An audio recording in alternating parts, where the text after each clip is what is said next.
Now, within the Luhya nation, there is now a hit back between Honorable Malala and Atwoli, Francis Atwoli, over the Khwisero constituency Kisa East Ward issue.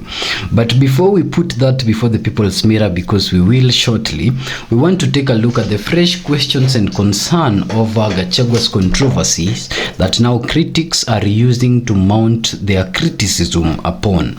But if you're joining the people's mirror for the first time, kindly please hit the subscribe button to aid us reach 1,000 subscribers within the day. If you take a look at our page, you will find that we are around 940 subscribers, around 60 subscribers short of the 1,000 mark, and if you were to just hit that button, then perhaps we'd be on the mark. Now let's get into this story. And in this story we are starting with the concern over Gachagua's controversies.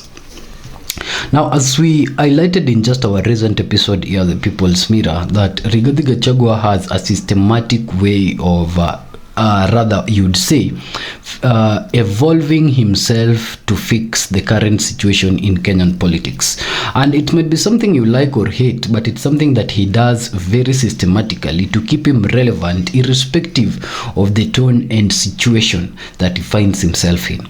And briefly, before we come to this, what critics are terming controversies, it's important to understand the political evolving nature of Rigathi Gachagua in the recent past that we have seen him, prior to analyzing or rather getting to a full conclusion that whatever he does is a controversy. Now, he was a little known Madeira member of parliament before he joined the 2022 presidential recount, and that was in 2017. He was just a member of parliament. But in a 5-year period, he rose his influence and his power negotiation skills so high that by 2022, he was in the conversation panel alongside senators like Kithure Kindiki on who would become the presidential running mate for President William Ruto. As fate or dice or decisions of political tables would have it, he found himself as the running mate for President William Ruto. And within that period of campaign, just before the elections of 2022, Ruto's campaign were thoroughly heated because of this new guy that was called Rigathi Gachagua. Now, at that time, there was first an imagery evolving that took place. Rigathi Gachagua was campaigning in old big suits, and then Kenyans made a joke of his fashion sense, and Rigathi Gachagua changed himself into a fashionable politician who was now in good, sleek Italian suits campaigning for the win of William Ruto. Now, William Ruto wins in 2022, and Rigathi Gachagua now converts himself from the campaigner into a negotiator of power within the Ruto government. Now, from conversations that you have had since their fallout, one thing that really comes clearly is that the fallout came as a result of the demands of power that Rigathi Gachagua consistently used to make for President William Ruto. And so he rises to a position of a deputy president and refuses to be treated as a former member of parliament and calls for respect to be treated as a fellow or rather a worthy deputy president. And so as a result of this request and whatever other things that existed within their relationship, he gets ousted from that position hardly 3 years after being in it. And now Kindiki is replaced. Now, just before he's ousted, during the time his ousting process is going on, you would expect an individual to resign. You'd also expect an individual to be remorse in those circumstances and apologize to maintain his seat. Another thing, you'd expect an individual not to put any fight at all. Rigathi Gachagua did not do either of the three. One, he was not remorseful. He did not ask for apologies for whatever thing that was causing the rift between him and President Ruto. Number two, he did not go down without a fight. He fought until the end. And number three, which is the most important one, is that he did not resign. While others thought that that would have been the best political move moving into the future, a resignation covering his name and covering his prospects of becoming a president more easily than leaving that particular scene unceremoniously, he stayed until the end. Until now, the Senate made the decision to see Mr. Rigathi out. Now, you'd expect that someone wounded politically like that within a period of 3 years is being ousted from a position of a deputy president. He's been taken through that not ceremonious process through the Senate to see his ouster. He knew very well, and sources revealed, that people had been paid to the tunes of millions to vote him out. And so you'd expect that once he's out, he'd finally succumb to the pressures of being outside and not rise again. But we witnessed rather an evolution from someone ousted as a deputy president to someone now contesting to solidify the mountain region against the president. What was an ouster of Rigathi Gachagua turned out to be an ouster of the entire Kikuyu community. And just in less than 2 weeks, it turned out to be an ouster of an entire mountain region. So much that even the fix that was put to fix the hole that Rigathi Gachagua left could not take away the fact that the mountain region was now looking at the government as one critic that ousted them after trusting them to vote for that government in power. And so Rigathi Gachagua morphed and evolved into an individual that was now protecting and solidifying the mountain. You would not associate him with the loss that was occasioned after his removal as a deputy president. You would not even feel bad for him, because his new scaling power became so much that he became the biggest headache of the current government. And then shortly after this particular attention was being fixed towards him, and after attempts were being made to destroy him, he exits the country and goes to the United States of America and uses a 2-month period sufficiently to hammer the government. So he establishes his credence then. This he does after forming his own party and extending to register an external branch of his party in Seattle.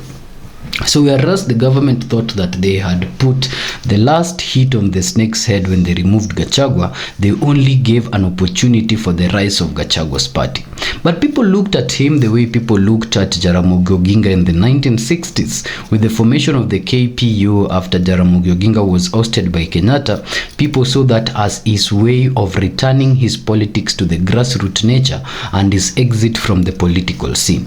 Others even thought that would be the fate of Gachagua, that forming the DCP Party would be his return to the grassroots politics and his further departure from the national scene. But they were to be surprised with the offices of the DCP Party being registered as far away as Seattle, and members of the DCP Party being fronted for positions of by-elections as far away as coastal regions, the Narok region, and even in Kakamega and in Mbeere North before the Kakamega, Mbeere North, and the Banisa in Mandera was rather removed, or rather they retracted their positions with the party. So in less than 5 months, a party that had been formed and that would have a tribal image to it was fronting candidates in Mandera, farthest corner of Kenya, Coast, farthest corner of Kenya, Kakamega in the western part, Ma area of Rift Valley, and also in the mountain area being Mbeere North. But other than that, what else did Rigathi do?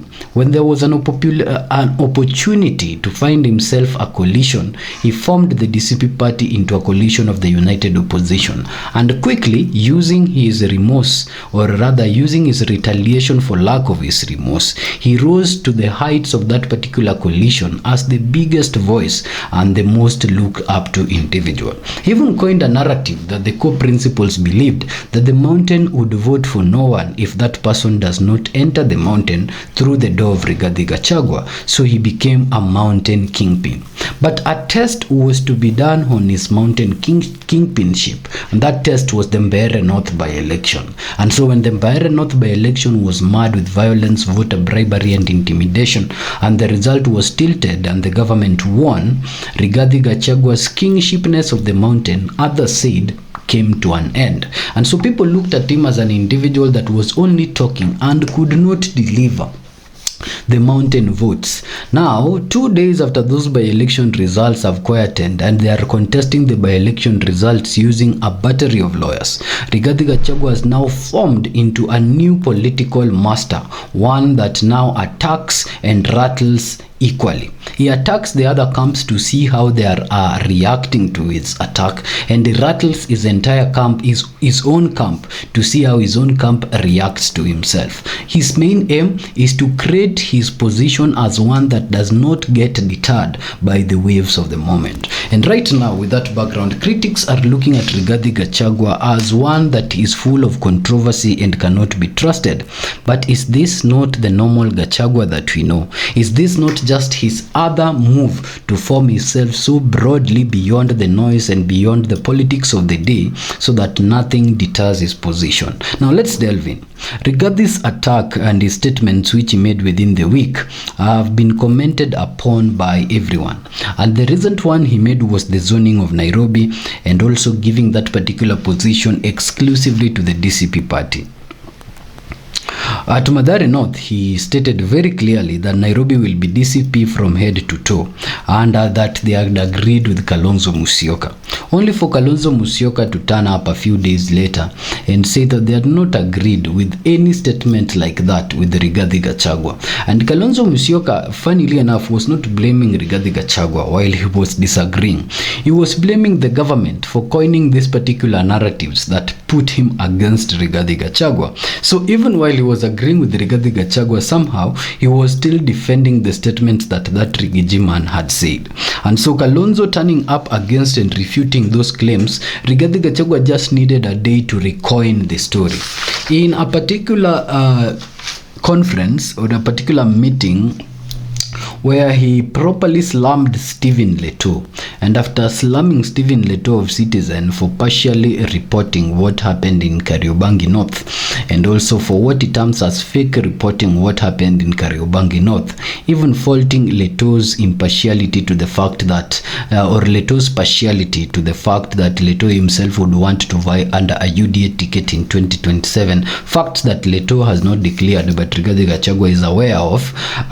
He went ahead to change the statement that he had made in Mathare North and said that whatever he had meant was not that DCP would take all those seats, but he had actually meant that all those seats would go to the united opposition. So now the conversation was not the DCP party taking Nairobi senator, Nairobi governor, and Nairobi women rep anymore. No, the conversation now changed to the united opposition taking those seats. This was to get in line with the statements of Kalonzo. So probably has seen that if he says something without confirming with Kalonzo and the united opposition, he is probably shooting himself in the leg.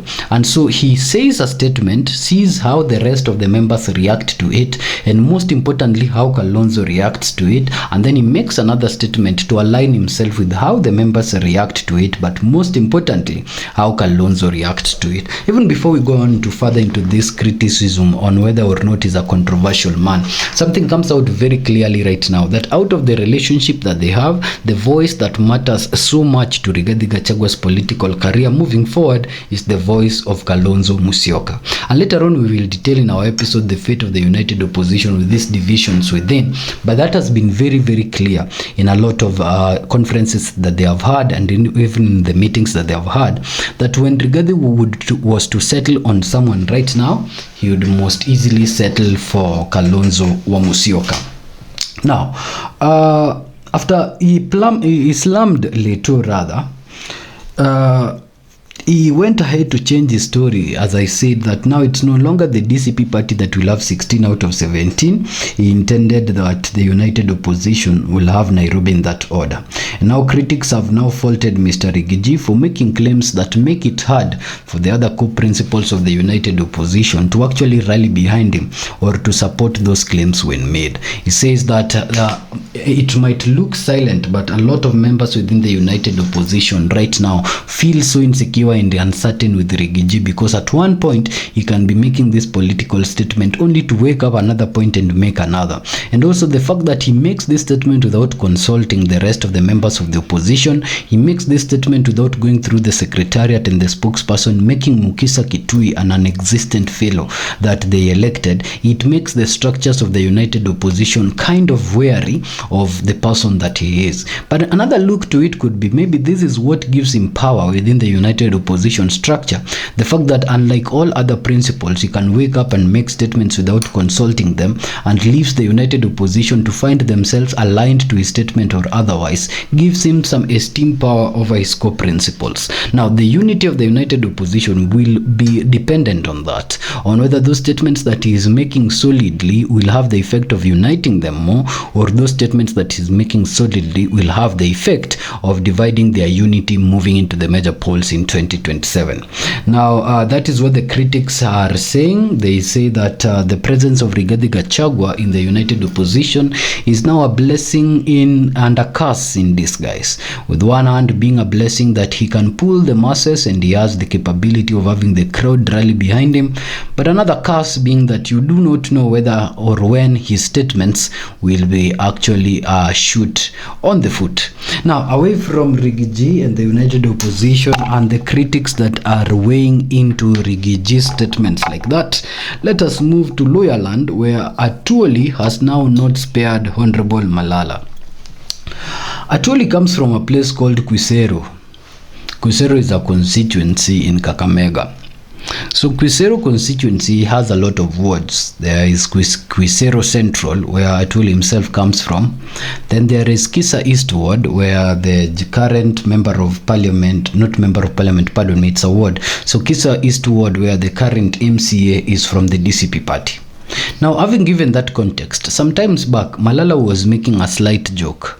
Now that both Kisa East and Khwisero Central wards are both in Khwisero constituency, and knowing very well that Atwoli comes from Khwisero Central ward in this particular constituency and not Kisa East, Mr. Malala made a joke that right now, if Atwoli rather needs a bursary, then he just needs to call his MCA, and his MCA is the DCP Party MCA, that is from the Kisa East Ward. And in his statements of rather humor, he went ahead to say that now Atwoli was defeated because Atwoli is pro the broad-based arrangement, and the DCP candidate was not, of course, from the broad-based arrangement, is from the united opposition. So Mr. Malala was making a joke that Atwoli was defeated by the DCP candidate in his own home, and his current MCA now is a DCP MCA that if he requires any bursary or any duty of an MCA, then the person that Atwoli has to call is now the DCP MCA. Now, this joke kind of got so much, and it got to Atwoli, so that Atwoli had to do not a press conference, but rather, yes, a press conference. He did a press conference to reply to these statements, or rather humorous joke of Honorable Malala. And while doing that, Atwoli made it clear to be known that he comes from Khwisero Central Ward and not the Kisa East Ward, and that Khwisero Central Ward and Kisa East Ward might be forming part of the Khwisero constituency, which is a bigger electoral body, but he does not come from the Kisa East Ward where the DCP Party now has an MCA. Atwoli went ahead to say that he cannot reduce himself to campaign for an MCA seat, even if the united opposition expected that because he's in a broad-based government, he ought to have gone to Kisa East Ward within his own constituency and campaign for the MCA of the government or pro-government MCA at the expense of the current MCA.